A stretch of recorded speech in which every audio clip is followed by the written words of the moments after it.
Corea del Norte se sitúa en el continente de Asia, entre las regiones de China y Corea del Sur, entre los mares del Japón y Amarillo. Su bandera es la siguiente, y su escudo este. El nombre oficial del país es República Popular Democrática de Corea. La superficie es de 120.540 km². El territorio es montañoso, con cordilleras cubiertas por bosques al este, sobre el litoral del mar del Japón.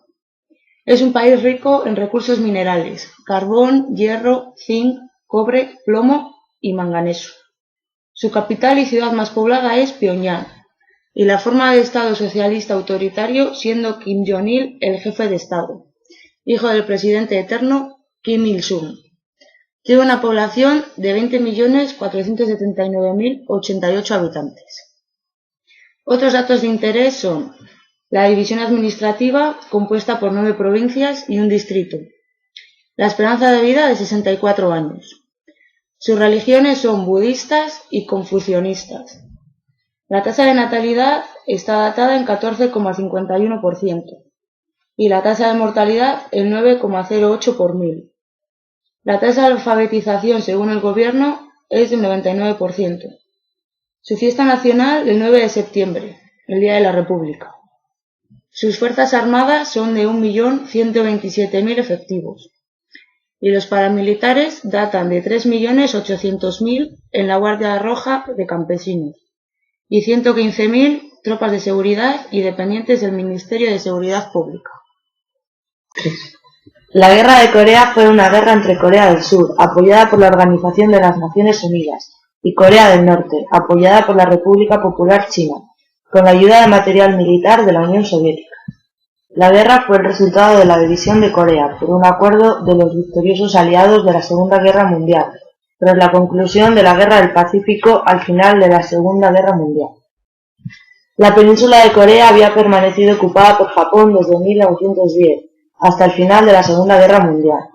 Tras la rendición incondicional del Imperio de Japón, los estadounidenses dividieron la península por el paralelo 38, el norte del cual quedó ocupado por tropas soviéticas y el sur por tropas estadounidenses.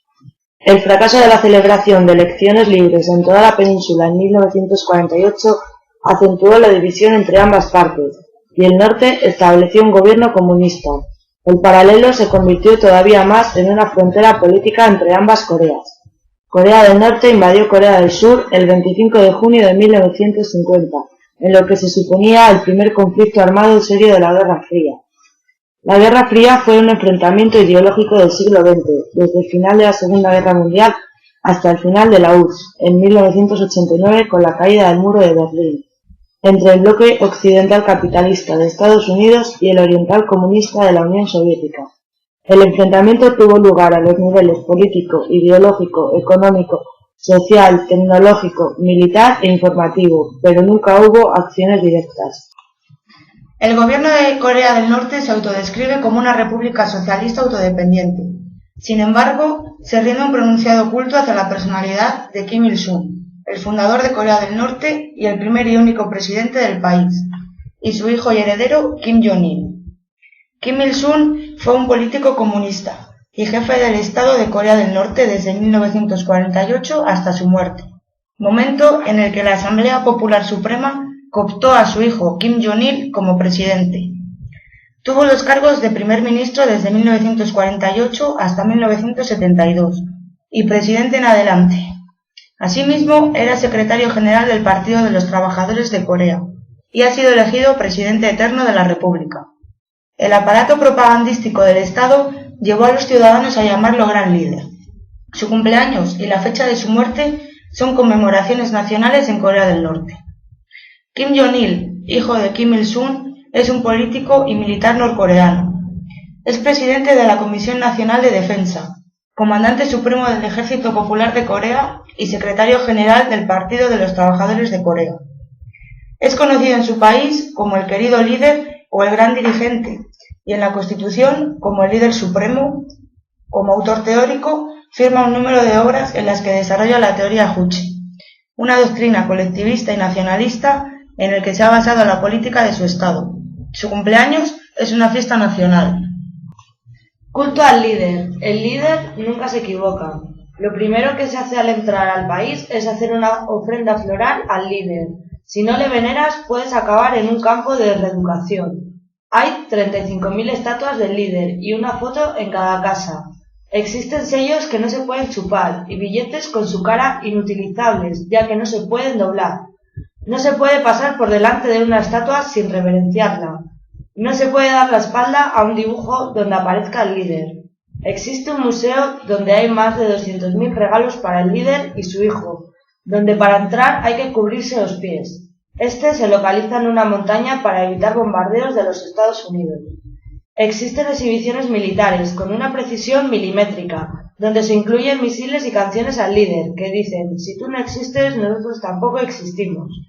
El líder asegura que ha escrito más de 18.000 libros durante 49 años. En las portadas de los periódicos siempre aparece una referencia a Kim Jong-il, incluyendo una foto suya. Las canciones patrióticas y al líder se escuchan en todos los lugares. Derechos humanos. La situación de los derechos humanos en Corea del Norte no es fácilmente definible, debido a la naturaleza secretista y cerrada del país.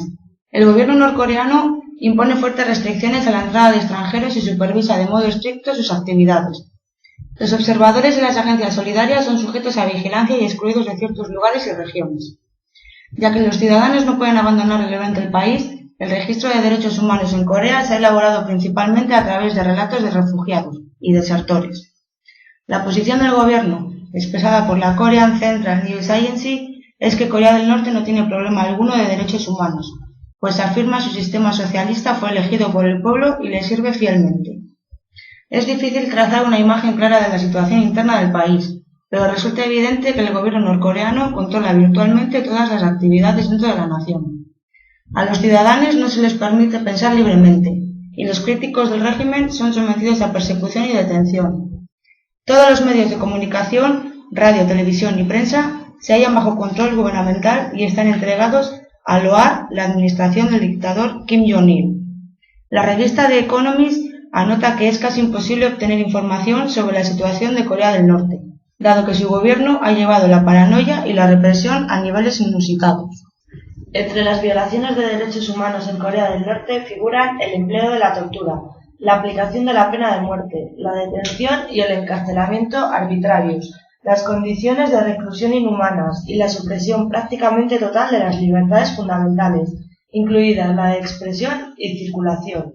Los desertores norcoreanos han sido testigos de la existencia de campos de prisión y concentración con una población estimada de entre 150.000 y 200.000 internos, y han informado de numerosos casos de tortura, inanición, violaciones, asesinatos, experimentos médicos, trabajo forzado y abortos forzados. Diversas organizaciones y gobiernos han condenado las violaciones a los derechos humanos de Corea del Norte, incluidas Amnistía Internacional y las Naciones Unidas. Corea del Norte se encuentra entre los países con mayor violación de los derechos humanos en el mundo. Este país tiene pocos turistas y estos están vigilados en todo momento por miembros del gobierno, quienes no les dejan hablar ni hacer preguntas a los coreanos que allí viven. Los periodistas no pueden grabar todo lo que quieran, ya que según el gobierno lo pueden utilizar como propaganda partidista. Se impide la filtración de cualquier información del exterior. Los norteamericanos solo pueden estar 3 días en Corea. Existe una gran falta de información. En la televisión la programación está enfocada en base a un sistema de propaganda, sujeta al punto de vista oficial del gobierno norcoreano. Se puede ver programas de coros del Ejército Popular, informativos donde se alaba la última inauguración del líder, grupos de danza de la milicia, obras de teatro protagonizadas por soldados, películas de guerra donde Corea siempre gana. El Arirang es un espectáculo de gimnasia masiva, perfectamente sincronizados, que se celebra todos los días durante 2 meses en Corea. El gobierno obliga a 100.000 personas, niños y adultos, a ensayar gratis durante meses y bajo amenaza de reeducación si se niegan a colaborar o cometen algún fallo. No tienen acceso a Internet. A los deficientes mentales y minusválidos se les encierran en granjas y cooperativas donde trabajan a destajo, como mano de obra defectuosa. Según datos del gobierno, hay un 99% de alfabetismo, pero no se tiene en cuenta en alfabetismo funcional. Muchos son obligados a trabajar en el campo muy pronto para alimentar al resto del país. Los jugadores de fútbol norcoreanos participaron en el Mundial de Sudáfrica de 2010, pero el gobierno de Corea del Norte castigó a su selección de fútbol por su vergonzoso papel. Los jugadores fueron obligados a pararse durante 6 horas delante del Palacio de la Cultura Popular de Pyongyang para que la gente los insultara, según informó el diario español El País, con datos tomados de Radio Free Asia. Los jugadores pagaron por el delito de traicionar la confianza del querido líder, tras una deshonrosa participación en Sudáfrica, señaló la nota. El entrenador Kim Jong-un, en cambio, fue castigado con trabajos forzosos. Los ciudadanos tienen el derecho de voto a los 17 años, pero solo hay un partido al que votar. Las ejecuciones públicas tienen lugar en estadios, frente a miles de espectadores. Expertos afirman que Corea del Norte tiene cerca de 5.000 toneladas de armamento biológico y químico. Los ciudadanos no tienen libertad de tránsito. Los vehículos y el combustible están reservados a la élite política. La Comisión Nacional de Derechos Humanos de Corea dio a conocer que se creará un proyecto especial que busca mejorar la situación de los derechos humanos en Corea del Norte. Esta es la primera vez que una organización nacional traza un plan sistemático a largo plazo en relación con los derechos humanos de Corea del Norte. Hoy día el mundo entero reconoce que los valores humanos son un valor universal de la humanidad, pero Corea del Norte insiste en mantener su concepto propio sobre los derechos humanos y exige a la comunidad internacional no entrometerse en sus asuntos de derechos humanos, porque ellos tienen sus propios estándares para manejarlos. Esta situación genera un gran dilema para el mundo, porque cualquier medida que se tome para mejorar la situación de los derechos humanos en Corea del Norte, ello repercute en peores violaciones de los derechos humanos para el pueblo norcoreano. El problema se reduce a plantear dos posibles opciones. La primera, reconocer la situación represiva de los derechos humanos impuesta por el régimen norcoreano, mientras que a la vez se promueven los derechos humanos dentro del sistema de confinamiento que existe. Y la segunda, soportar más violaciones de los derechos humanos en el corto plazo para buscar soluciones fundamentales más efectivas. Amnistía Internacional cree que garantizar una distribución equitativa de alimentos entre toda la población sin discriminación es una prioridad fundamental que el gobierno norcoreano debe resolver urgentemente, de acuerdo con sus obligaciones internacionales, con la ayuda adecuada de la comunidad internacional. El gobierno debe asimismo introducir otras medidas que pongan fin de inmediato a otros graves abusos contra los derechos humanos, como la tortura y las ejecuciones sumarias y arbitrarias.